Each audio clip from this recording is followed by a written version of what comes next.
তার আগেও ব্যক্তিগতভাবে আমি তার বক্তব্য খুব শুনতাম।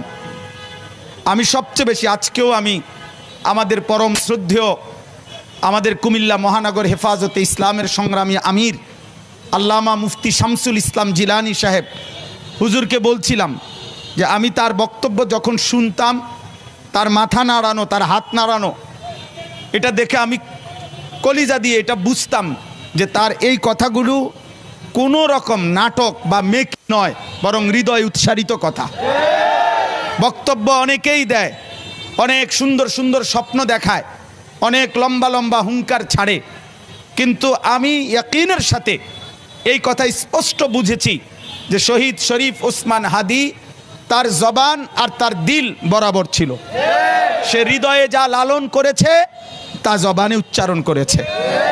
অতএব আমি শুধুমাত্র এই এতটুকু কথা মনে করাইতে চাই, আজকে ভারতীয় আধিপত্যবাদের দোসররা, তাদের এটা মনে করা উচিত ভারত থেকে তারা আমার দেশের জুলাই যোদ্ধাকে ঘাড়ে গুলি করার পরামর্শ দিয়েছে, মাথায় গুলি করে তাকে শহীদ করেছে।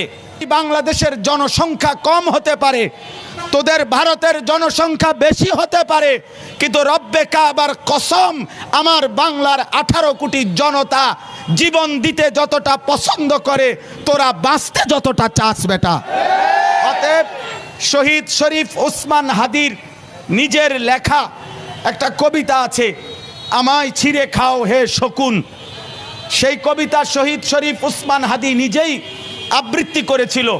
সে বলেছিল যে আধিপত্যবাদের দোসররা আমার সারা দেহ ছিঁড়ে ছিঁড়ে খাও, কিন্তু আমার মাথা খাইও না, অর্থাৎ আমি মাথা বিক্রি করব না। কিন্তু দুশ্মন শহীদ শরীফ ওসমান হাদির মাথায় গুলি করেছে, জীবন দিয়েছে, কিন্তু শহীদ শরীফ ওসমান হাদি প্রমাণ করেছে ধ্রিম ধ্রিম বাজে গণ দুন্দুবি দামামা, হাঁকে বীর শির দেগা নিহি দেগা আমামা। অতএব আজকে ইনশাআল্লাহ এই জমিনে আমরাও আল্লাহর কসম করে বলি, 18 কোটি জনগণের পবিত্র শিরায় 1 ফোঁটা রক্ত থাকতে আমার মাতৃভূমির 1 ইঞ্চি জমিন ভারতের বেঈমান তোরা নিতে পারবি না। এ জমিন 1 রক্ত নয়, 1 হাদি নয়, লক্ষ কোটি হাদির রক্তের পবিত্র জমিনে প্রয়োজনে খুন ঝরবে, কিন্তু আজাদি থাকবেই থাকবে, থাকবেই থাকবে।